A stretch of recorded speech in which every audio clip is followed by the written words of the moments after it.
I've had powerful people sit in front of me before: politicians, CEOs, even a senator who believed his title could carry him past the law.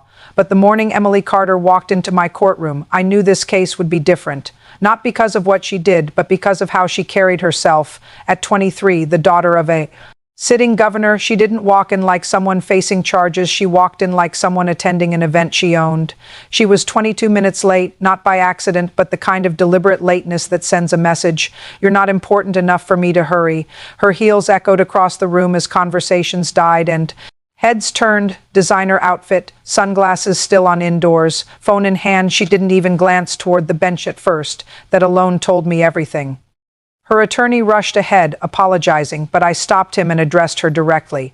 When I pointed out her lateness, she slowly removed her sunglasses, as if granting me a courtesy, and dismissed it with a single word: traffic. No apology, no urgency, just a tone that made it clear she believed rules were flexible for people like her. When I reminded her that court appearances were not optional, she met my gaze, sat down, crossed her legs, and told me to relax. She was here now. That moment didn't provoke a reaction from me, but it was noted. Cases aren't decided by dramatic arguments. They're shaped by patterns, behavior, attitude, and she had already established hers. The charges were straightforward: reckless driving, leaving the scene of an accident, and obstruction. But the details mattered. She had run a red light, struck another vehicle, a mother with a child inside, and then driven away. When asked how she pleaded, her attorney answered not guilty, calling it a misunderstanding. I asked if that was her position. She didn't hesitate. Obviously, she said, adding that it was being blown out of proportion. That was when I decided to show exactly what she meant. The courtroom screen lit up with traffic footage, clear, undeniable. Her car speeding toward a red light, no attempt to slow down, the violent impact, the other vehicle rocking with a child visible in the back seat. Then her car stopped. She stepped out, looked at the damage, looked at the other driver, and laughed, even before the audio was enhanced. The body language told the story. When her voice filled the room, complaining that it wasn't even that bad, a ripple of shock spread through the gallery. The footage continued, the shaken driver trying to speak, Emily rolling her eyes, getting back into her car and leaving. When the screen went black, the silence was heavy. I looked at her. She didn't look shaken, just irritated. When I asked if she recognized the footage, she admitted it, but insisted it looked worse than it felt. Worse than what? I asked. Than it actually felt, she said. It was barely anything. When I asked about leaving the scene, she shrugged and said she had places to be. No hesitation, no regret, just cold, direct honesty. That was the moment I understood completely. This wasn't just about the incident, it was about someone who genuinely believed she couldn't be touched. People like her don't hide that mindset. They reveal it openly, confidently, because no one has ever forced them to question it. I closed the file and looked directly at her, making sure this time she felt the weight of it. Then I said, calmly but unmistakably, let's see how untouchable you really are. For the first time, her expression shifted just slightly, not fear. Not yet, but something close, uncertainty. And in that moment, I knew she had no idea what was coming next. I didn't move to the next step immediately. After evidence like that, there's a moment where the room needs to sit with it, not react, not whisper, just absorb. Emily Carter shifted in her seat, tapping her fingers against the table as if she were waiting for it all to be over, and that impatience told me everything. She still didn't understand, not even a little. I glanced toward the gallery and called, "Alvarez, forward." She stood slowly, exhaustion written across her face, the kind that comes from being pulled into something you never asked for. Beside her was her young son, no older than 8, his small presence carrying more weight than most words ever could. They approached together, and I watched as Emily barely acknowledged them. Before looking away, dismissing them just as she had at the scene, spoke softly, but every word landed. She reminded Emily that she had laughed, that her son had been in the back seat, screaming in fear after the impact. She described the ringing in her ears, the confusion, the trembling uncertainty as she stepped out of the car, not even knowing if they were hurt. And then she described seeing Emily watching. Her laugh, trying to speak to her, asking if they were okay, only to be ignored. Emily's fingers stopped tapping at that point, her posture shifting ever so slightly. Continued, explaining how her son hadn't slept properly since the accident, how every red light now brought fear, how life didn't pause afterward, it became harder. Repairs, missed work, the quiet burden of something that should never have happened. When I asked Emily if she had anything to say, the room seemed to hold its breath. For a brief moment, it looked like she might respond with something real, something human. But instead, she dismissed it again, saying it wasn't that serious, that people were exaggerating. The reaction in the courtroom was subtle but undeniable disbelief. Quiet and heavy. I pressed her gently, giving her another chance, but she doubled down, reducing a child's fear to something ordinary, something insignificant. Closed her eyes, not in anger, but in disappointment, and her son looked up at her, confused by what he was hearing. Then I gave the boy a chance to speak. He hesitated, glanced at his mother, and stepped forward just slightly. His voice was quiet, almost fragile, but it carried more truth than anything else that had been said. He thought they were going to die. That single sentence settled over the room with a weight nothing else could match. Emily. Couldn't even look at him anymore. I let the silence stretch because moments like that shouldn't be rushed. When I turned back to her, I told her this was her opportunity, the moment that would define how the court saw her. She hesitated, just long enough for hope to exist, but then all she offered was a complaint that she hadn't expected. It to turn into this. That was enough. Not ignorance, refusal. And refusal has consequences. I reached for the next file, my own now carrying something final, as I told her we would continue. When I looked at her again, the uncertainty in her expression had grown. It still wasn't fear, but it was getting closer. And what she didn't realize, not yet, was that she had just lost the most important moment she was ever going to get. I didn't speak right away. Moments like that don't need noise, they need silence, because silence forces people to sit with what they've just heard, and more importantly, what they've just chosen to say. Emily Carter had just been given the easiest way out. All she had to do was show a little humanity, one sentence, "I'm sorry," but she didn't, and that told me everything about what would come next. I reached for another document without taking my eyes off her and reminded her calmly that she had maintained this incident was exaggerated, that she didn't believe it was serious. When she nodded, I signaled for another piece of footage, this time from a storefront. Camera, closer, clearer, impossible to dismiss. The video played, but now the focus wasn't the collision, it was what came after. Stepping out unsteady, her son crying in the back seat, shaking with fear. Then Emily stepping forward, approaching them, tilting her head with that same detached indifference. I didn't watch the screen, I watched Emily in real time. Her breathing had changed, faster, less controlled. The audio came through. Pleading for a moment, asking her to stay, to help, to exchange information. Emily's voice cut through sharply. She didn't have time for this. When tried again, Emily dismissed her, told her they were fine, told her to stop being dramatic. There was no confusion, no misunderstanding, just a clear, deliberate choice. And then she turned, got back into her car, and left. When the screen went dark, the silence in the courtroom shifted. It wasn't just heavy anymore, it had direction. I let it settle before asking her slowly if she still believed it wasn't serious. This time, she didn't answer right away. Her eyes stayed on the table, her earlier confidence cracked. She tried to speak, stumbled over. The words began to say she hadn't thought, but I stopped her, calmly correcting the truth. She hadn't thought. She had been told there was a child, asked to stay, given every opportunity to do the right thing, and she chose not to take it. Her hands tightened, her jaw clenched. For the first time, she looked like she was struggling. And that mattered, because struggle is where awareness begins. When her attorney tried to intervene, I silenced him with a glance. This wasn't about reaction, it was about decision. Stress doesn't make someone dismiss a child's fear. It doesn't make someone walk away when asked for help. It doesn't make someone believe their time is more important than another person's safety. That truth landed. I saw it in her the exact moment control slipped, when she realized this wasn't something she could brush aside. I told her the court wasn't trying to confuse her. It was trying to show her something she had avoided. She hadn't made a mistake that day, she had made a series of choices, each one pulling her further from responsibility. When I asked if she understood, the room held its breath again. This time her hesitation was longer, heavier, and then quietly, almost reluctantly, she said, "Yes, it wasn't much, but it was the first real shift."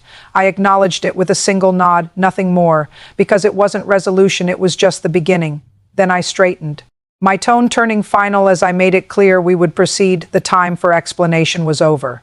Now it was about consequence. And when I looked at her one last time, there was no trace of that earlier certainty. She didn't look untouchable anymore, not even close. I didn't move straight to sentencing, not yet.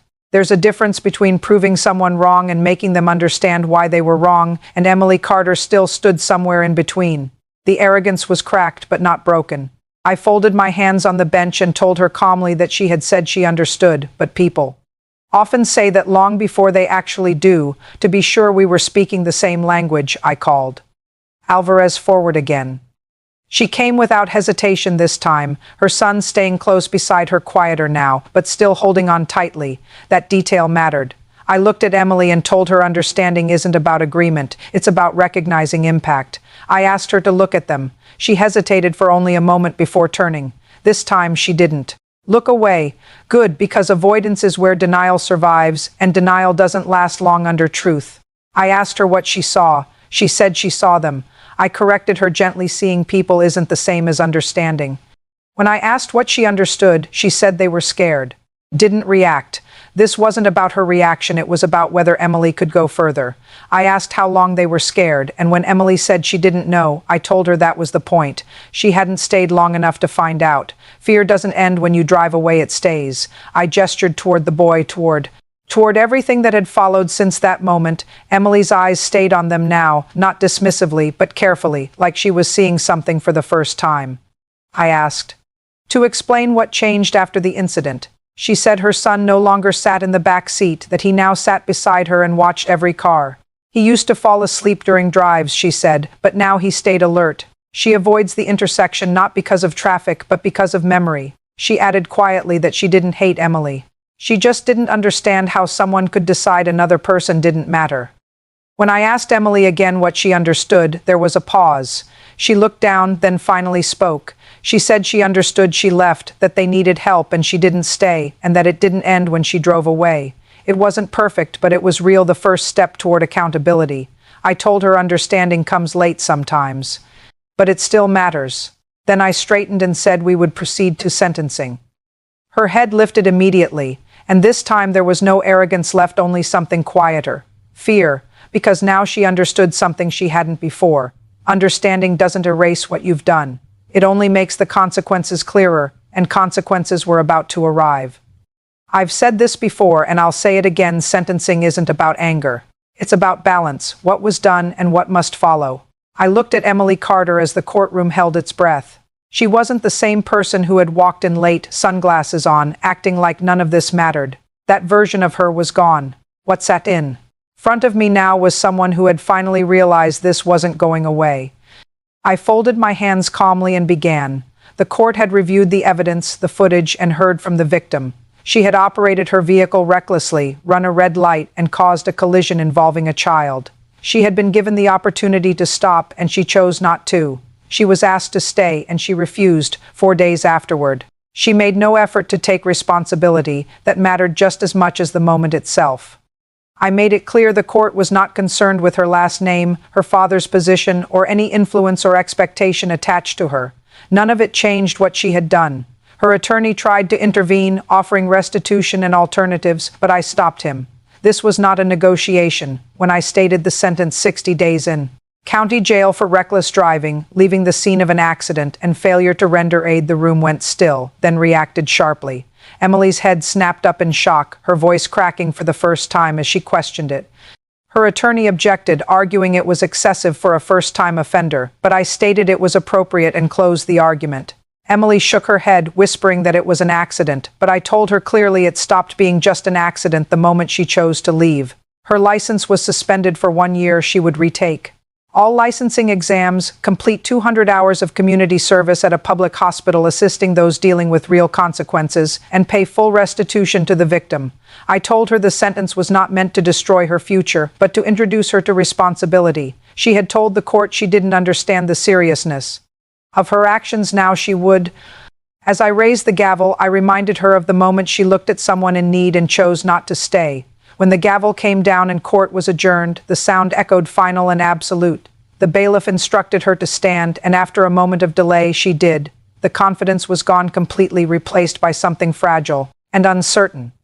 She turned toward the gallery and looked at her father, the governor, as if expecting intervention. For a moment, the room seemed to disappear. She said, "Dad," quietly, not demanding, just hoping, but he did not move to rescue her. He looked at her steadily and said, "You made your choice." No anger, no emotion beyond disappointment, and that landed harder than anything else. Her expression changed immediately, something inside her breaking under the weight of that realization. There was no one left to shield her. The bailiff took her arm and guided her forward. She didn't resist, didn't speak, just walked slowly, each step heavier than the last. The sound of her heels no longer carried arrogance, only consequence. I watched her leave, not with anger or satisfaction, but with certainty, because this is where real change begins, not when someone is told they are wrong, but when they are finally forced to live with it. I don't usually think about the people who leave my courtroom. That isn't coldness, it's necessity. If you carry every case with you, you stop being fair and start reacting instead of judging. But every now and then, someone stays in your mind. Emily Carter was one of those people, not because of who her father was, but because of who she was when she walked in, and who she might become after she walked out. Weeks passed, then months. I received the first report from the county facility. Standard intake, no special requests, no complaints filed. That alone told me something had changed. People who grow up believing they're untouchable usually don't adjust quietly. They resist, demand, push. But according to the report, Emily struggled at first. She questioned instructions, disliked being told what to do, and briefly tried to remind staff who she was. That part was expected. But then something shifted slowly, not dramatically. She stopped arguing, stopped correcting people, stopped expecting to be treated differently. And that's where real change begins, when expectation disappears. The second report came from the hospital, where she completed her community service. That part mattered more than the jail time, because jail forces you to stop, but service forces you to see. At first, she was distant, doing only what was required, avoiding interaction. But hospitals don't allow distance for long, not when people need help, not when suffering is constant. She was given basic tasks: cleaning, moving supplies, helping patients sit up. Small things, but meaningful ones. Then came the moment that mattered most. The report noted she crossed paths with Alvarez again, unexpected, unplanned, inevitable. At first, Emily avoided her, but didn't react with anger or confrontation. She treated her normally. That simple act removed the barrier, because guilt grows louder in silence and even louder in kindness. Eventually, Emily approached her and apologized. Not perfectly, not rehearsed, but honestly. And that mattered more than anything polished. After that, things changed faster. She began volunteering beyond required hours, not because she had to, but because she wanted to. She worked with patients who couldn't move on their own, people dependent on others for the smallest things. Somewhere in that process, she began to understand not just what she had done, but what it meant. About 3 months later, I received a handwritten letter from her. It wasn't long, it didn't justify anything, it didn't ask for anything. It simply said, "I used to think consequences were something you could avoid if you had enough power. Now I understand there's something you learn from if you don't run away." I read it twice. It wasn't impressive, it was real, and that matters more. Time passed. Then one day she came back. Not as a defendant, not as a case, but quietly, sitting in the back of the courtroom. When I noticed her, she stood. Her posture was different, less noise, more awareness. She thanked me. She said she hadn't thought the ruling was fair at the time, but now understood it was the first time someone didn't let her run. I told her she had changed because she chose to. She corrected me quietly. She changed because she didn't have a choice anymore. Before leaving, she said she still thinks about that day whenever she sees someone who needs help. I told her that was the point. Then she turned and walked out, no arrogance, no echo, just someone leaving differently than they arrived.